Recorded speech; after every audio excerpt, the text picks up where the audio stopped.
Matius pasal 8 ayat 1 sampai dengan yang keempat. Firman Tuhan demikian. Setelah Yesus turun dari bukit,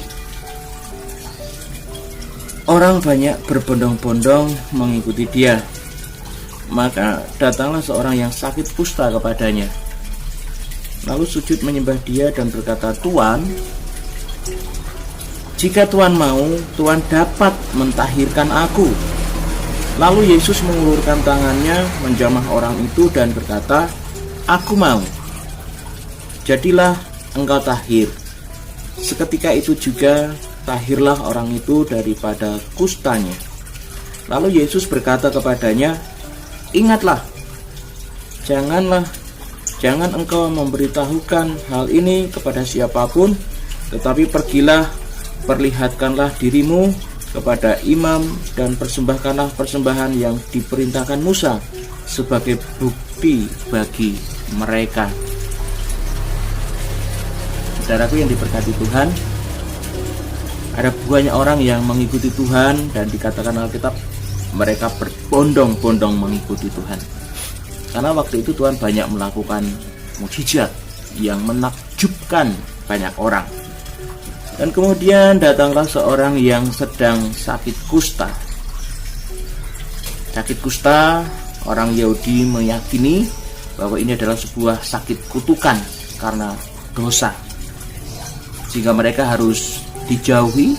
Mereka mendapatkan sanksi sosial yang luar biasa karena mereka tidak boleh bergaul dengan orang-orang yang pada umumnya.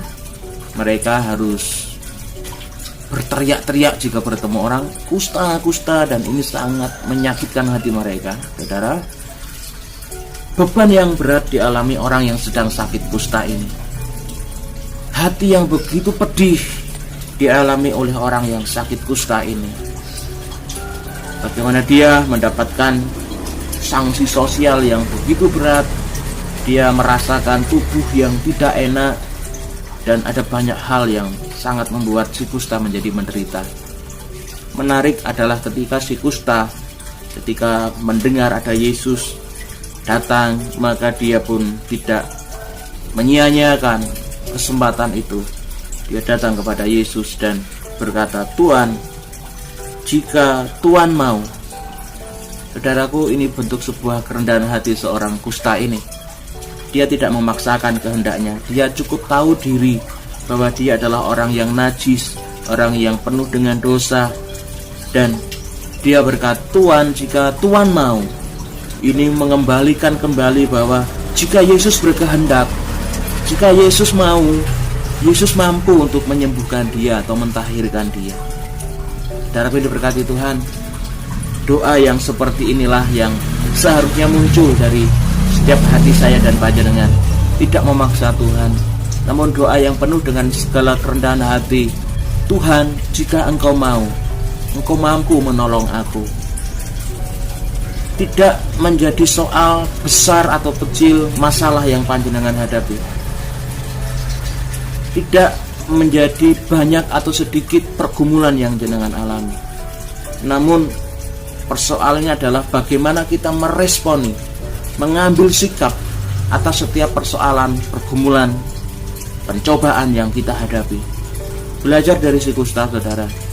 Si kusta dengan segala kepedihan dan beban yang begitu berat, dia mau datang kepada Yesus. Dengan segala kerendahan hatinya, dia berkata, "Tuhan, jika Engkau mau." Inilah respon yang paling tepat ketika kita menghadapi setiap persoalan, tantangan dalam kehidupan saya dan saudara. Datanglah pada Yesus, dan dengan segala kerendahan hati memohon, meminta kepada Tuhan di dalam doa, "Tuhan, jika Engkau mau, Engkau mampu untuk menolong aku." Jangan memaksakan kehendak kita. Mari kita tahu diri sebagai orang yang berdosa. Kita hanya bisa memohon kepada Tuhan yang mampu mengampuni dosa kita dan mampu menolong saya dan saudara. "Tuhan, jika Engkau mau, Engkau mampu untuk menolong aku." Saudaraku dikasihi Tuhan, setiap persoalan, setiap masalah, pergumulan yang saat ini panjenengan alami, itu seizin Tuhan. Itu seizin Tuhan, saya katakan. Dan ketika kita mau meresponi ini dengan tepat, datang kepada Tuhan dengan segala kerendahan hati kita, saya mau katakan bahwa doa dan pergumulan adalah satu-satunya sarana untuk kita akan merasakan, melihat kuasa mujizat pelawatan Tuhan. Hanya dengan persoalan dan doa kita akan bisa merasakan kuasa lawatan mujizat Tuhan. Kita akan melihat, merasakan bagaimana apa yang dirasakan oleh si kusta, bagaimana Tuhan menjawab, "Aku mau, tahirlah engkau." Seketika juga waktu itu, ketika Tuhan sudah bekerja, sembuh, tahir, luar biasa. Kita punya Allah yang sama, Allah yang disembah dan disujudi oleh si kusta adalah Allah saya dan panjenengan. Kuasanya tidak pernah berubah dari dulu sampai sekarang.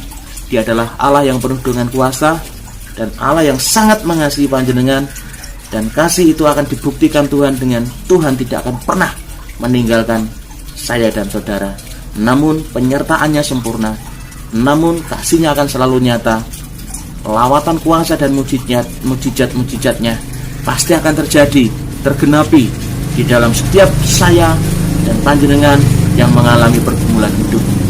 Terus milikilah hati yang penuh dengan kerendahan hati, dan teruslah berdoa, memiliki hubungan dengan Tuhan, dan selalu berkata, "Tuhan, jika Engkau mau."